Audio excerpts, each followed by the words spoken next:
Assalamualaikum warahmatullahi wabarakatuh.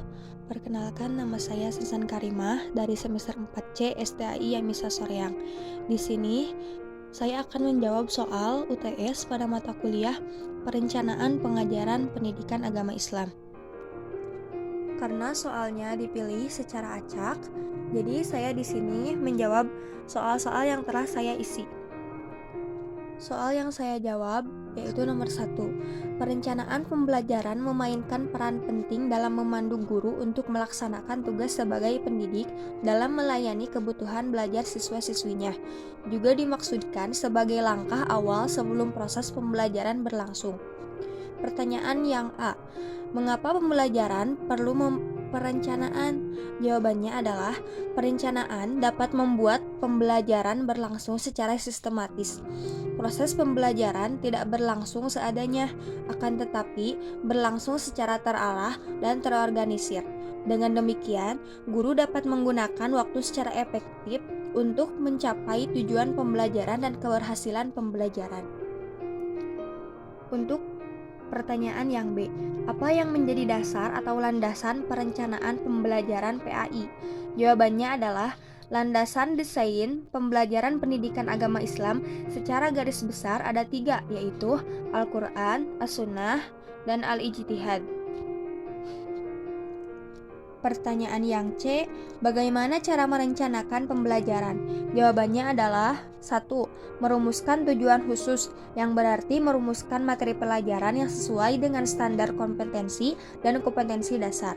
Yang kedua, memilih pengalaman belajar, yakni belajar bukan sekedar mencatat, menghafal, akan tetapi proses berpengalaman sehingga siswa harus didorong secara aktif untuk melakukan kegiatan tertentu. Yang ketiga, menentukan kegiatan belajar mengajar yang sesuai. Yang keempat, menentukan orang yang terlibat dalam proses pembelajaran yang berperan sebagai sumber belajar, meliputi instruktur atau guru dan tenaga profesional. Yang kelima, memilih bahan dan alat. Yang keenam, ketersediaan fasilitas fisik meliputi ruangan kelas, pusat media, laboratorium, dan lain-lain. Yang ketujuh, perencanaan evaluasi dan pengembangan. Sebab dengan evaluasi akan dapat dilihat keberhasilan pengelolaan pembelajaran dan keberhasilan siswa mencapai tujuan pembelajaran. Selanjutnya nomor 3. Pembelajaran tak pernah lepas dari instrumen pembelajaran dan evaluasi hasil belajar. Apakah yang Anda ketahui tentang instrumen pembelajaran? Jawabannya adalah instrumen merupakan alat yang dapat digunakan untuk mengukur tingkat ketercapaian kompetensi. Selain itu, instrumen juga diartikan sebagai alat bantu yang dipilih dan digunakan dalam kegiatan pembelajaran, mengumpulkan agar kegiatan pembelajaran tersebut menjadi sistematis dan dipermudah olehnya. Pertanyaan yang B, apa saja bentuk-bentuk instrumen pembelajaran? Jawabannya adalah yang pertama, tes objektif adalah tes tertulis yang menuntut siswa memilih jawaban yang telah disediakan atau memberikan jawaban singkat dan pemeriksaannya. Dilakukan secara objektif atau seragam terhadap semua murid. Ada beberapa jenis tes bentuk objektif, yaitu pilihan ganda, bentuk pilihan yang benar atau salah, menjodohkan, dan isian singkat. Yang kedua, tes non-objektif atau disebut juga tes uraian, yaitu tes yang pertanyaannya membutuhkan jawaban peserta didik untuk menguraikan, mengorganisasikan, dan menyatakan jawaban dengan kata-katanya sendiri dalam bentuk, teknik, dan gaya yang berbeda satu dengan yang lainnya. Bentuk uraian sering juga disebut bentuk subjektif, karena dalam pelaksanaannya sering dipengaruhi oleh faktor subjektivitas guru. Bentuk tes uraian terbagi menjadi 2 macam, yaitu uraian bebas dan uraian terbatas. Soal yang C, bagaimana analisis instrumen pembelajaran?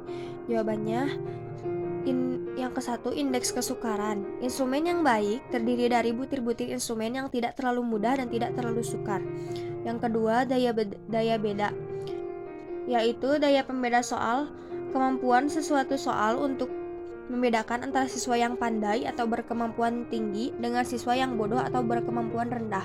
Yang ketiga, keberfungsian konstruktor, yaitu analisis fungsi yang dilakukan khusus untuk soal bentuk objektif model pilihan ganda. Di lain soal, pilihan ganda dilengkapi dengan beberapa alternatif jawaban yang disebut dengan opsi. Yang keempat, pengenalan Rush. Model Rush sering disebut dengan item analisis. Item analisis untuk tes Clarion yang juga disebut penilaian acuan patokan. Pada prinsipnya juga melihat setiap item atas dasar tingkat kesulitan dan indeks pembeda. Pertanyaan yang D, bagaimana cara mengevaluasi hasil belajar? Yaitu yang pertama, analisis kebutuhan. Analisis yang akan dilakukan guru seperti dalam menentukan kebutuhan siswa baik secara individu maupun kelompok. Yang kedua, menentukan tujuan penilaian. Karena berperan penting dalam menentukan arah, ruang lingkup materi ajar, model pembelajaran yang akan digunakan, serta karakter alat penilaian. Yang ketiga, mengidentifikasikan kompetensi dan hasil belajar. Yang keempat, menyusun kisi-kisi untuk menulis soal atau merakit soal dalam tes siswa. Yang kelima, mengembangkan draft instrumen. Draft instrumen penilaian yang disusun guru bisa berupa tes maupun non-tes. Yang keenam, uji coba dan analisis soal. Kegiatan ini bertujuan untuk mengetahui soal-soal yang perlu diubah, diperbaiki, bahkan soal yang harus dibuang, serta soal mana yang baik untuk digunakan selanjutnya. Yang terakhir, pengenalan Rush. Jika soal telah diuji dan dianalisis, maka langkah selanjutnya adalah melakukan revisi yang sesuai dengan proporsi tingkat kesukaran soal dan daya pembeda.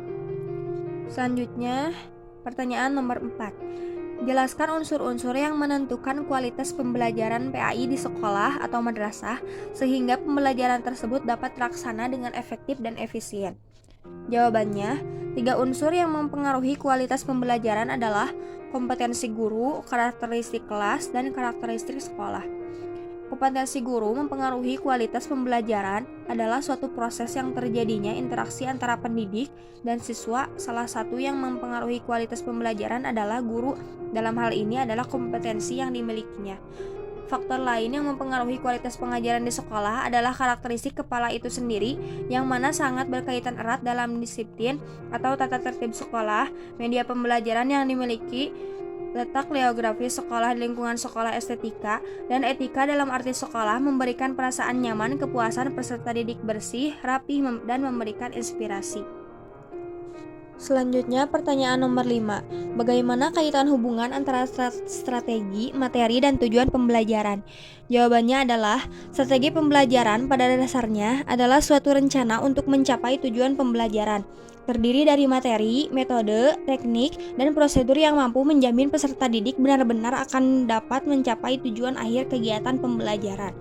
Berdasarkan uraian tersebut di atas, dapat dikatakan bahwa strategi pembelajaran merupakan suatu rencana untuk mencapai tujuan pembelajaran, sedangkan materi pembelajaran adalah bagian dari strategi pembelajaran.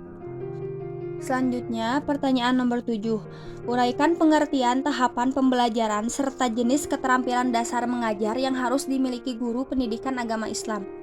Jawabannya, menurut hasil penelitian, terdapat 8 keterampilan dasar mengajar yang dianggap sangat berperan dalam keberhasilan kegiatan belajar, yaitu ke-1, keterampilan bertanya. Yang kedua, keterampilan memberi penguatan, merupakan dorongan bagi siswa untuk meningkatkan penampilannya serta dapat meningkatkan perhatian. Yang ketiga, keterampilan mengadakan variasi. Variasi dalam kegiatan belajar mengajar adalah perubahan dalam proses kegiatan yang bertujuan untuk meningkatkan motivasi para siswa serta mengurangi kejenuhan dan kebosanan. Yang keempat, keterampilan menjelaskan. Yang kelima, keterampilan membuka dan menutup pelajaran.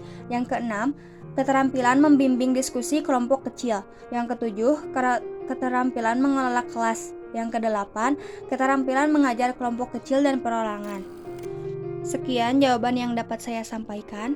Mohon maaf atas segala kekurangannya. Wassalamualaikum warahmatullahi wabarakatuh.